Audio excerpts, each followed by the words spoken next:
요한 1서 2장 7절에서 11절까지 말씀 묵상하겠습니다. 2장 7절에서 11절까지 말씀 있습니다. 사랑하는 자들아, 내가 새 계명을 너희에게 쓰는 것이 아니라 너희가 처음부터 가진 옛 계명이니 이 옛 계명은 너희가 들은 바 말씀이거니와 다시 내가 너희에게 새 계명을 쓰노니 그에게와 너희에게도 참된 것이라. 이는 어둠이 지나가고 참 빛이 벌써 비침이니라.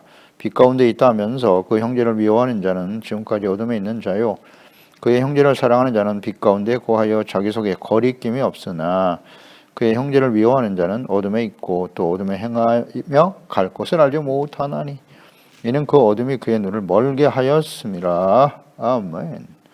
빛의 자녀들과 새 계명, 하나님과 예수 그리스도를 아는 사람, 영생을 얻은 사람들이죠.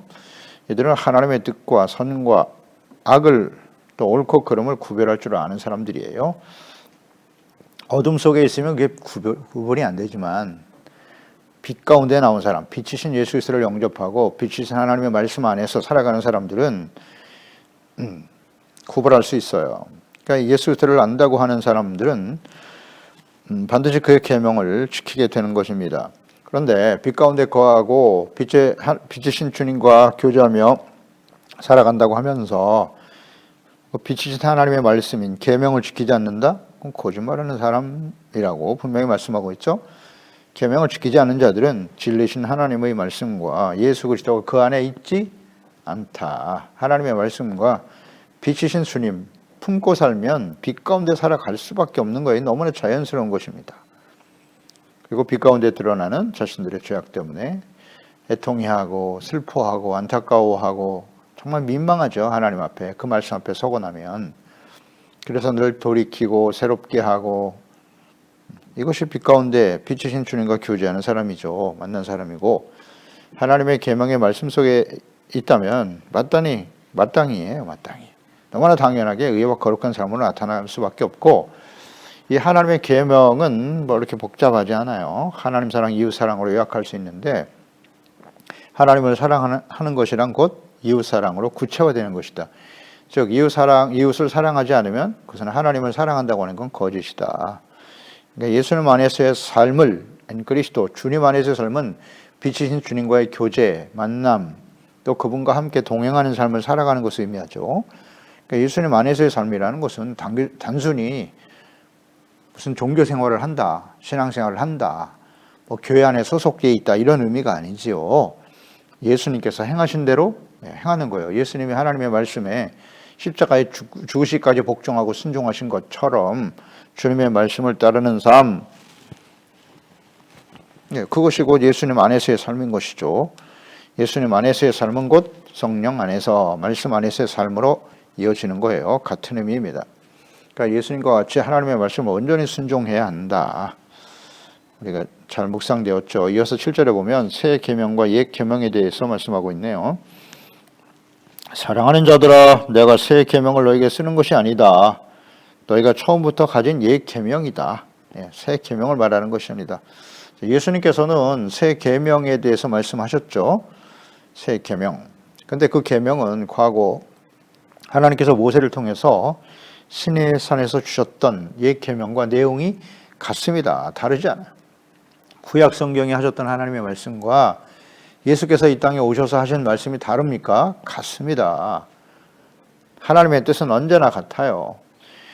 이것을 예수님께서 새롭게 요약해서 말씀하신 것이죠. 10계명은 하나님 사랑, 이웃 사랑의 기준이죠. 그래서 마태복음 22장 35절에 보면 한 율법사가 예수를 시험하여 묻되 선생님, 율법 중에서 어느 계명이 크니까? 율법 중에서 어느 계명이 크냐고 물었어요. 예수께서 이르시되 내 마음을 다하고 목숨을 다하고 뜻을 다하여 주 너희 하나님을 사랑하라 하셨으니 이것이 크고 첫째 되는 계명이요 둘째도 그와 같으니 내 이웃을 내 자신과 같이 사랑하라 하셨으니 이 두 계명이 온 율법과 선지자의 강령이니라. 아멘. 율법, 모세를 통해 주셨던 율법의 말씀, 애굽에서 구원받은 하나님의 백성들 가나안 땅에 들어가서 하나님의 다스림을 받는 하나님의 거룩한 백성으로서 살아갈 때 반드시 지키고 순종해야 될 주님의 명령이고 뜻이죠. 이것은 간단하게 요약된다. 하나님 사랑, 이웃 사랑이다. 예수님이 아주 정확하게 정리하셨죠. 그러니까 이 두 계명이 온 율법과 선지자의 강령이라 했으니까 선지자들이 끊임없이 가르쳐주고 외쳤던 말씀이 뭐냐? 바로 십계명에 있었던 하나님의 뜻이죠. 하나님의 뜻이에요. 그러니까 예수님이 이렇게 계명을 요약하셨어요. 이것은 예수님이 하신 말씀이 아니라 예수님은 언제나 과거의 구약시대에 하나님이 하셨던 말씀을 그대로 전하시는 거예요. 신명기 6장 4절로 5절에 말씀하셨잖아요. 하나님께서 이스라엘아 들으라. 우리 하나님 여호와는 오직 유일한 여호와이시니 너는 마음을 다하고 뜻을 다하고 힘을 다하여 내 하나님 여호와를 사랑하라. 이 그대로 인용하셨지 않습니까? 그리고 내 자신을 내 이웃을 내 자신과 같이 사랑하라. 레위기 19장 18절이죠. 원수를 갚지 말며 동포를 원망하지 말며 내 이웃 사랑하기를 내 자신과 같이 사랑하라. 나는 여호와이니라. 신명기와 레위기 말씀을 그대로 적용해서 말씀하신 거예요. 언제나 예수님의 말씀은 구약에 하나님께서 모세를 통해 주셨던 율법에 기초하고 있어요. 그 계명의 말씀 가운데 그대로 내용이 같아요. 예수님은 언제나 그랬어요. 내가 나의 말을 전한 게 아니야. 내 아버지께서 하신 말씀을 전한 것이지. 구약 성경의 말씀을 벗어나지 않습니다. 예수님의 말씀은. 선지자들 역시 마찬가지. 예수님과 선지자, 율법과 선지자의 강령이라 하셨으니까, 그러니까 성경 말씀에 기록된 말씀에 근거하지 않는 어떤 주장이나 가르침, 그건 다 거짓입니다.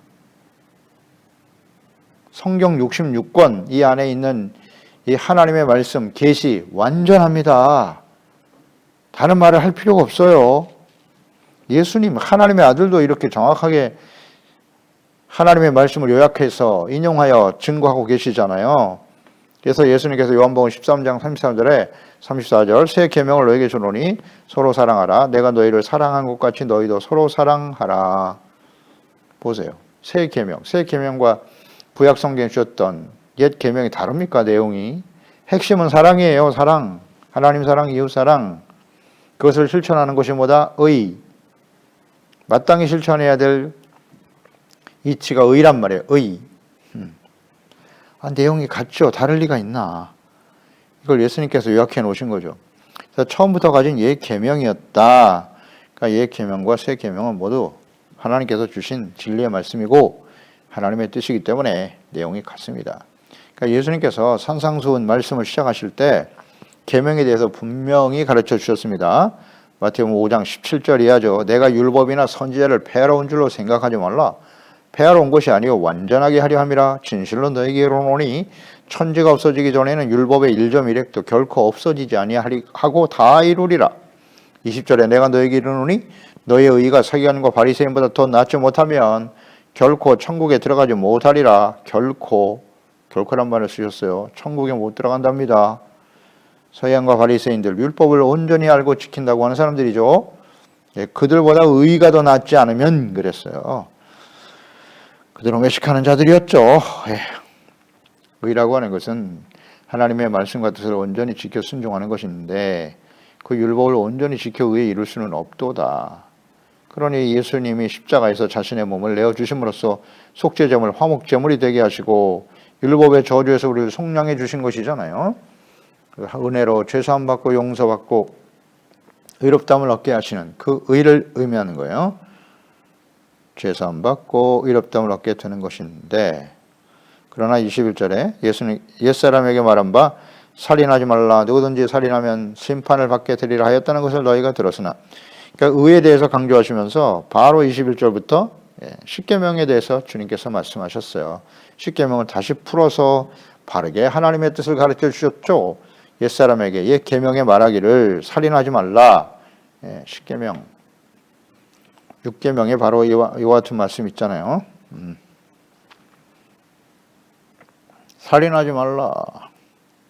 이 말씀을 너희가 들었지. 나는 너에게 이르노니 너희 형제에게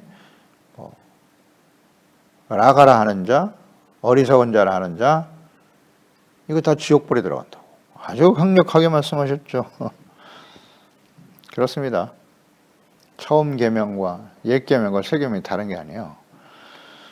8절 다시 내가 너에게 새 계명을 쓰노니 다시 새 계명을 강조합니다. 그에게와 너에게도 참된 것이다. 이는 어둠이 지나고 참 빛이 벌써 비침이니라.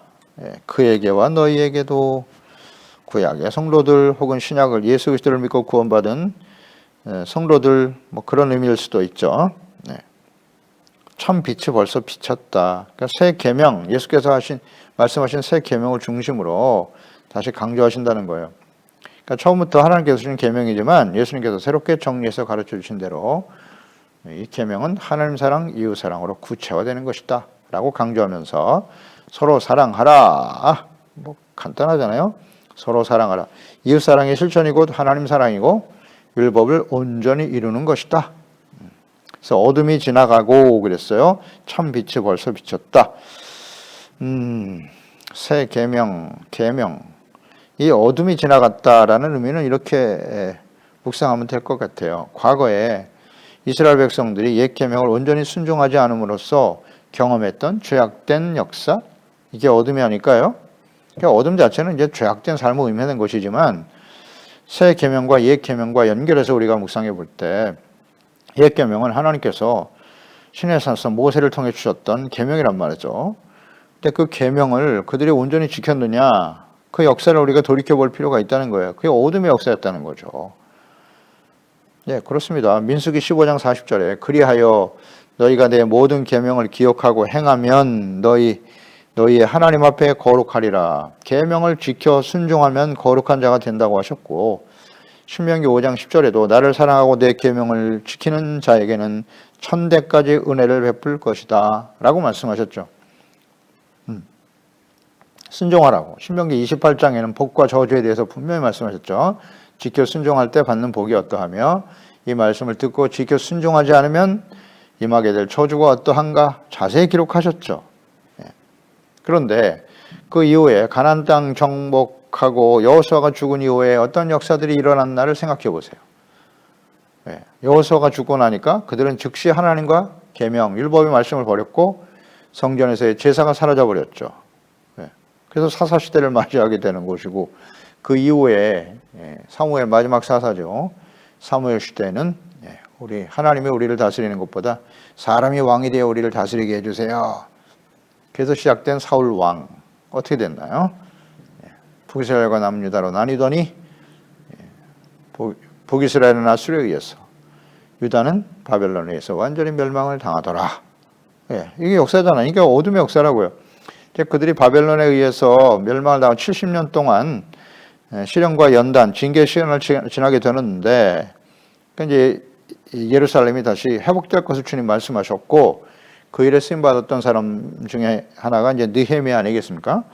느헤미야 9장 29절 이하에 보면 과거의 삶을 추억하면서 다시 주의 율법을 복종하게 하시려고 그들에게 경계하셨으나 그들이 교만하여 사람이 준행하면 그 가운데서 삶을 얻는 주의 계명을 듣지 아니하며 주의 규례를 범하여 고집하는 어깨를 내밀며 목을 굳게 하여 듣지 아니하였나이다. 그러나 주께서 그들을 여러 해 동안 참으시고 또 주의 선지자들을 통하여 주의 영으로 그들을 경계하시되 그들이 듣지 아니하므로 열방 사람들의 손에 넘기시고도 주의 크신 긍휼로 그들을 아주 멸하지 아니하시며 버리지도 아니하셨사오니 주는 은혜로우시며 불쌍히 여기시는 하나님이시니이다. 이런 고백을 하고 있죠.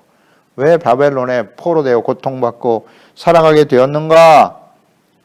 율법을 복종하지 않았다고요. 사람들이 교만해서 준행하면 삶을 얻고 생명을 얻을 수 있는 계명을 듣지 않았다.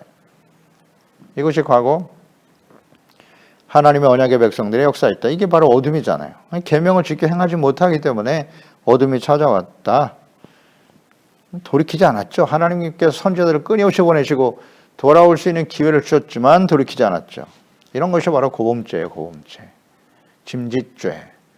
자기 스스로 죄악을 선택해버렸어요. 우상을 선택해버렸어요. 하나님을 버리고 말씀을 버리고. 그러니까 바벨론에서 멸망을 당하게 되는 거죠. 징계와 연단, 이것이 옛 계명을 지키지 못한 과거 어둠의 역사였다. 이렇게 묵상이 돼요.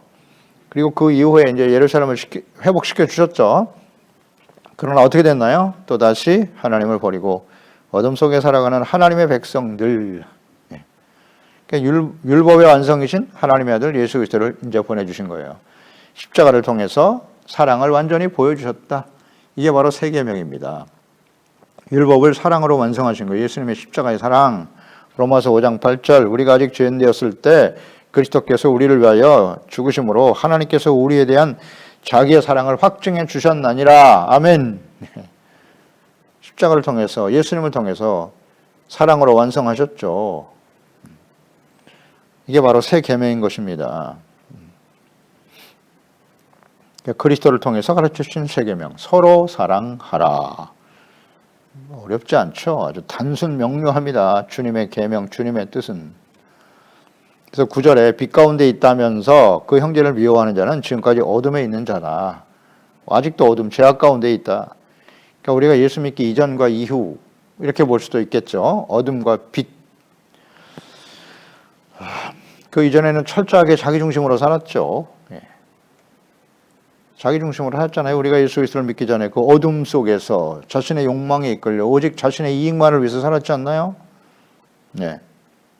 그러다가 빛이 우리에게 비쳤잖아요. 새 빛인 예수 그리스도를 영접하고 나니까 하나님 사랑, 이웃 사랑으로 변화되어지게 되더라. 하나님 우리를 사랑하시는 것을 깨닫고. 그런데 빛 가운데 있다고 하면서 빛이신 예수님을 영접하고 그 빛이신 하나님과 인격적인 교제 만남, 또 주님의 빛이신 하나님의 말씀을 듣고 묵상하고 그 말씀을 안다고 하는 사람들이 형제를 미워하고 있다? 그건 지금까지 어둠에 있는 자라고 분명히 말씀하고 있죠. 지금까지 어둠에 있는 자라고. 10절에는 그의 형제를 사랑하는 자는 빛 가운데 거하여 자기 속에 거리낌이 없다라고 말씀하고 있죠. 그러니까 이렇게 요약되겠죠. 우리가 빛이신 예수님 그리스도를 영접하고 빛이신 그리스도를 인격적으로 주님을 만났는가? 무엇으로 알 수 있다? 네. 간단해요. 하나님의 말씀, 계명을 지켜 순종하고 있는가? 그 계명은 무엇이뇨? 주님이 주신 새 계명, 내가 너희를 사랑한 것 같이 너희가 서로 사랑하라. 빛 가운데 살고 있느냐 하는 겁니다. 어둠 속에 살고 있느냐, 빛 가운데 살고 있느냐. 교회 안에 있다고 해서 그 사람들이 다 빛 가운데 사는 사람이냐? 아니다. 우리가 잘 알죠? 나 자신도 잘 알고 있고요. 이 세상이 캄캄한 어둠 속에 살고 있어요. 우리는 어둠 속에 사는 시간이 훨씬 더 많죠? 인정해야죠. 그래서 죄악 가운데 영향을 받을 수밖에 없지요? 인정해야죠. 교회 안에만 한번 예배드리고 나오면 완전한 자가 되는 겁니까? 예수 그리스도를 구주로 믿고 의롭다함을 얻었다. 완전한 자가 된 것입니까?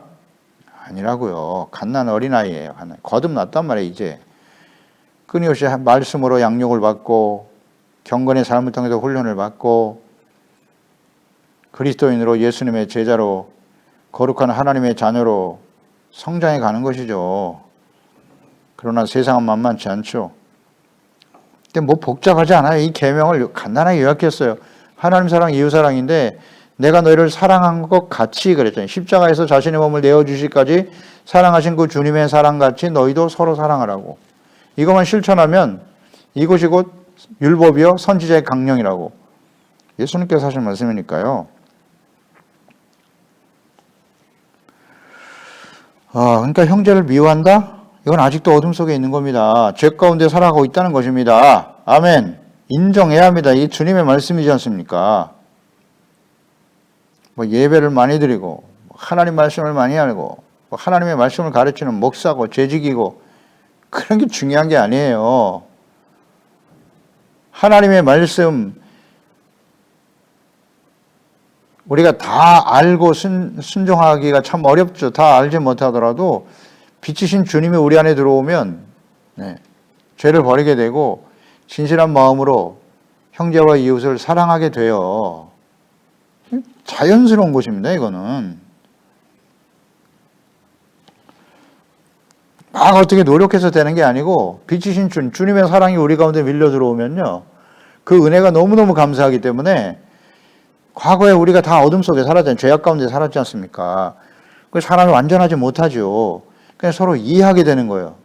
그리고 사랑하게 돼요. 사랑은 뭐다? 오래 참는 겁니다. 사랑을 오래 참고 온유하며 온유한 자세가 나타나죠. 시기 질투하지 않고 자랑하지 않습니다. 교만하지 않아요. 겸손하지 하나님 앞에서. 성내지 않습니다. 무례히 행하지 않아요. 진리와 함께 기뻐하고 불의를 싫어하게 되어 있습니다. 그리고 사람들의 양심을 품지 않아요. 악한 것을 생각하지 않습니다. 모든 것을 참고 모든 것을 믿고 모든 것을 바라며 모든 것을 견디는 거죠. 이런 사랑, 아가페 사랑이 우리 가운데 빛으로 들어와 있기 때문에 가능한 거예요. 우리의 노력으로는 어려워요. 하나님의 사랑이 부음받아야 되죠. 그래서 이 하나님의 자녀의 형제들을 사랑하지 못한 사람, 빛의 자녀를 할 수 없다. 그러니까 형제를 사랑하는 자는 빛 가운데 거할 수밖에 없어요. 그래서 자기 속에 거리낌이 없다 그랬잖아요. 거리낌이 없다.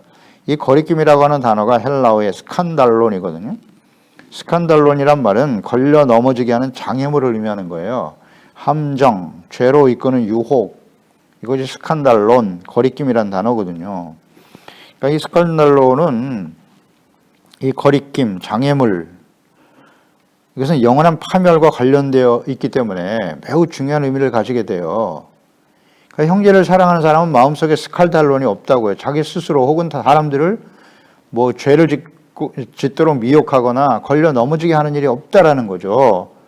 마태복음 18장 7절에 보면 실족하게 하는 일들이 있음으로 말미암아 세상에 화가 있다. 실족하게 하는 일이 없을 수는 없으나 실족하게 하는 그 사람에게는 화가 있도다. 이 실족이 바로 스칸달론이거든요.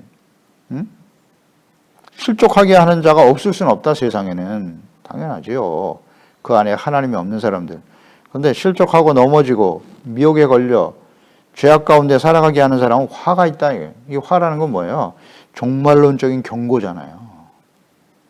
네. 하나님의 나라에 들어가느냐 아니면 영원히 버려지느냐. 이것이 어디에 달려있다?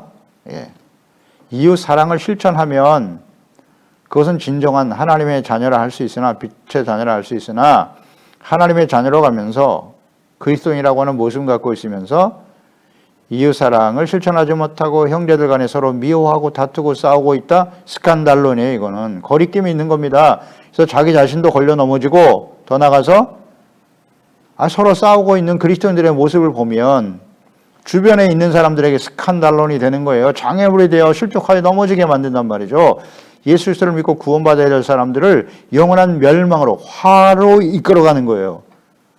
하나님의 멸망 가운데 이끌어가는 이것이 바로 스칸달론. 이것은 이웃사랑의 구체적인 실천과 밀접한 관계가 있다는 거예요. 아멘. 교회 안에서 먼저 믿은 자들이 서로 싸우고 다투고 그러면 연약한 성도들은 그 모습을 보고 떠나게 되는 거예요. 실족하고 넘어지게 되는 겁니다. 목사와 장로가 싸우고 재직들과 싸우고 있어요? 먼저 믿은 자들이 서로 싸우고 있습니까? 교회 안에서? 교회와 교회가 서로 싸우고 있고? 이게 다 스칸달론이라는 사실을 모르나요? 가정에서도 예수 그리스도를 믿고 구원받은 남편과 아내, 부모, 엄마, 아빠가 서로 맨날 싸웁니까? 아이들 앞에서? 스칸달론! 자기 스스로뿐만 아니라 다른 자녀들을 실족하게 넘어지게 하는 함정이 올무가 된다는 사실, 이거 우리 간과하고 있지 않나요? 서로 사랑하라. 이 말씀을 실천하지 못하는 것이 스칸달론 장애물이에요. 사람들을 실족하게 하는 거라고요. 맨날 싸우고 다투고 사람들과 서로 싸움을 일으키고 말이죠. 그리고 나는 천국 간다고요? 그런 일은 절대 없음. 차라리 예수님 말씀하셨잖아요. 소자 작은 자 하나를 실족하고 넘어지게 하는 자는 차라리 연자맷돌을 메고 물속에 빠지는 것이 더 낫다고. 이게 두려운 일입니다. 화가 있도다 그랬잖아요. 화가 있도다. 갈라디아서 5장 11절에 보면 형제들아 내가 지금까지 할례를 전한다면 어찌하여 지금까지 박해를 받으리요? 그리하였으면 십자가의 걸림돌이 제거되었으리니 이 걸림돌 스칼달론 할례를 전하였다면 할례 율법을 강조하는 거죠. 율법을 지켜 의에 이른다. 과거에 사도 바울은 그랬어요. 율법주의자였습니다. 바리새인이었어요. 그런데 내가 지금 그걸 전하고 있는 게 아니라는 거죠. 예수 그리스도의 십자가의 구속의 은혜를 전하고 있다. 따라서 율법과 할례를 지켜 의에 이룰 수 있는 사람이 없는데 율법을 강조하면서 할례를 강조하면서 그래야 구원받는다고 하는 것은 십자가의 걸림돌이 되는 거예요. 그게 구속의 은혜를 받아야 될 사람들을, 은혜로 구원받고 용서받고 의롭다는 땅을 얻을 사람들을 넘어지게 만든다는 거죠. 율법주의 조심하라. 이런 것들도 다 이단들이 다 걸려 넘어지게 하는 겁니다. 다 스칸달론들이에요. 그러니까 서로 사랑하라는 말씀을 실천하는 자는 걸림돌과 장애가 되지 않아요. 이게 중요한 문제입니다. 그러나 이것을 실천하지 못하면 스칸달론이 된다는 거죠. 이거 매우 중요한 진리네요. 그러니까 순종하지 않을 때, 이 말씀을 순종하지 않을 때 먼저 자기가 걸려 넘어지는 거예요. 자기가 실족하는 거고, 그 다음에 다른 이웃들, 우리와 함께하는 소중한 가족들, 함께하는 우리 그리스도 안에서 한 지체들, 형제들을 넘어지게 한다는 거죠. 심각하네요. 이에 대한 하나님의 심판은 매우 두렵습니다. 자기 스스로와 이웃을 영원한 멸망에 떨어지게 한다. 화 있을지어다 그랬잖아요. 넘어지게, 실족하게 하는 자는요. 두렵습니다, 이거. 하나님의 진노의 심판 앞에 설 수도 있다는 거예요. 로마서 16장 17절에 보면, 형제들아, 내가 너희를 권하노니 너희가 배운 교훈을 거슬러 분쟁을 일으키거나 거치게 하는 자들을 살피고 그들에게서 떠나라 그랬어요. 이 거치게 하는 자가 스칸달론이에요. 거치게 하는 자가 누구예요? 장애물 걸려 넘어지고 실족하게 하는 사람들이에요. 그러니까 형제를 서로 사랑하라고는 이 말씀을 순종하지 않고 형제들 간에 서로 비방하고 뒤에서 수근수근하고 미워하고 악플 달고, 이거 다 스칸달론입니다. 미워하고 서로 싸우게 하는 자들, 오늘날 악플 때문에 사람들이 자살하고 그런 게 다 스칸달론이에요. 이 그리스도인들은 절대 악플 달면 안 돼요. 그런 거 있으면 빨리 회개해야 됩니다. 비방하고 미워하고 싸우게 하는 자들 스칸달론입니다. 다 장애물이에요. 주님은 서로 사랑하라고 하시잖아요. 마태복음 5장 9절에 화평케 하는 자는 복이 있나니, 팔복이죠. 그들이 하나님의 아들이라 일컬음을 받을 것이며 하나님의 아들이라고 인정된단 말이죠. 어떤 사람들이? 화평케 하는 사람. 화평케 하는 사람은 어떤 사람이에요? 죄가 있는 곳에는 화평이 없다고 그랬죠. 내가 하나님 앞에 죄산받고 용서받고 하나님과 화목하게 되었어요. 그러면 화평케 하는 사람은 그 은혜를 깨닫고 가까운 이웃들, 형제 이웃들에게, 가족들 가운데 함께 살아가는 사람들에게 그들의 잘못을 이해하고 용납해 주는 거예요. 하나님이 나 같은 죄인도 용서해 주셨는데 이해하고 용납해 주는 겁니다. 오래 참아주는 거예요. 이게 화평케 하는 사람 아닌가요? 서로 싸우고 다툽니까? 72일은 하나님께 맡기고, 우린 다 죄를 지을 수밖에 없어요. 온전한 사람 아무도 없다고요. 그러니까 비방하고 정죄하고 이런 짓 하지 말고 서로 사랑하라! 이해하고 용납하라는 거잖아요. 우리가 심판자가 되려고 하지 말고. 주님이 계속 경고하셨죠. 그게 하나님의 아들들이에요. 싸움을 일으킵니까? 부추깁니까? 싸움을? 그러면서 그걸 의라고 말해요? 하나님의 뜻이라고 말합니까? 악을 악으로 이기지 말고 선으로 악을 이기라고 하시잖아요. 이 말씀을 어떻게 이해하고 있나요? 간단한 진리를. 고린도후서 5장 19절에 곧 하나님께서 그리스도 안에 계시사 세상을 자기와 화목하게 하셨다. 예수님 안에서 우리를 화목하게 하시는 거예요. 그 화목은 그들의 죄를 그들에게 돌리지 아니하시고 화목하게 하는 말씀을 우리에게 부탁하셨나니라. 아멘.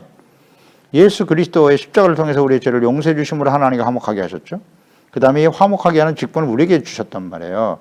그러니까 우리는 그리스도인으로서 십자가를 져야죠. 십자가 지는 것은 모든 죄를 이해하고 용납하고 용서하는 거예요.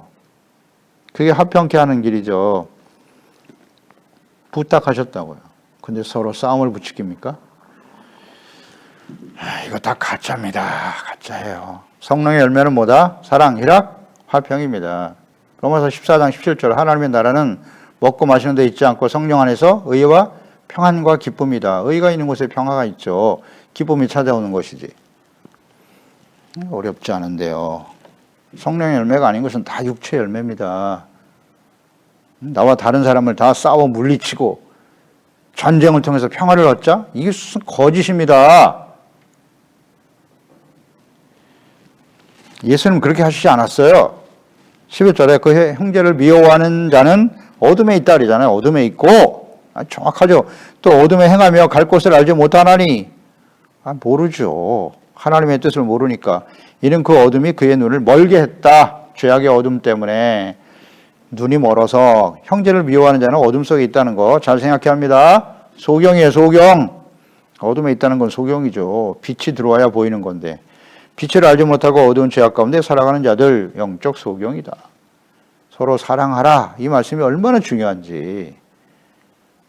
그게 계명의 핵심이란 말이에요. 이걸 우리의 삶 속에 실천하고 그렇지 못했으면 하나님께 돌이키고 하나님 또 사랑하지 못했습니다. 용서해 주세요. 불쌍히 여겨 주세요. 이런 기도를 해야죠. 매일매일. 모든 사람을 내 뜻대로 내 뜻에 순종하게 바꿔주시옵소서. 이런 건 다 헛된 기도입니다. 헛된 기도. 우리 모두가 다 하나님께 하나님의 말씀에 순종하게 해달라고 기도해야지 내 뜻과 다른 사람들은 다 대적이고 원수니 없어지게 하여 아이고 주여. 이게 그리스도인 맞습니까? 우리가 모두 다 하나님의 뜻에 순종하여 서로 사랑하고 이해하고 용납할 수 있게 해주세요. 이게 하나님의 사람들 아닙니까? 서로 사랑하라! 어떻게 실천해야 하나요? 기도하겠습니다. 하나님 아버지, 오늘도 주의 말씀을 통해서 빛 가운데 사는 사람과 어둠 가운데 사는 사람, 우리는 과거에 예수 그리스도를 영접하기 전에 다 어둠 속에 살았어요. 자기 자신의 욕망을, 자신의 이익을 마치 사랑인 것처럼 생각하면서 살아왔어요. 그런데 빛이신 주님을 받아들이고 나니까 그게 사랑이 아니라 욕망이요 이기심이었다는 걸 알게 되었죠. 진실한 마음으로 회개하고 돌이켜서 하나님이 나 같은 죄인도 사랑하신 거 너무나 감사하고 그래서 모든 사람들을 사랑하고 이해하고 용납하는 주님의 사랑을 나타내며 실천할 수 있도록 인도해 주신 것을 감사드리옵나이다. 그러나 아직도 우리 가운데는 이기적인 욕망이 들끓고 있는 것 사실이고요. 또 세상은 이 죄악의 어둠들로 가득하죠. 거기에 영향을 받아서 말이죠. 주님은 분명 내가 너희를 사랑한 같이 너희가 서로 사랑하라고 말씀하고 있는데 서로 생각과 뜻이 다르다고 원수가 되고 미워하고 같은 형제들을 저주하고 싸우고 화평을 빼앗는 일, 이것은 어둠에 속한 자들이라고 말씀하고 계시지 않습니까? 그렇게 멀리 갈 거 없습니다. 우리 가정에서부터 남편과 아내가 부모와 자녀들 간에 신선한 사랑을 실천할 수 있도록 도와주시고 우리 교회 안에서 함께 구원받은 우리 형제들 간에 신선한 사랑과 은혜가 넘쳐날 수 있도록 도와주세요. 서로 이해하고 용납하고 온유한 자세로 대해주고 참고 믿고 견디는 것이 사랑이라 하지 않습니까? 그 아가페 사랑이 우리 가운데는 없사오니 주여 오늘도 보혜사 성령님께서 우리 가운데 이 사랑을 부어주시고 사랑, 기쁨, 평강이 그리스도 예수 안에서 성령 안에서 진리의 말씀 안에서 충만한 삶이 되도록 도와주소서. 예수님의 이름으로 기도드리옵나이다. 아멘.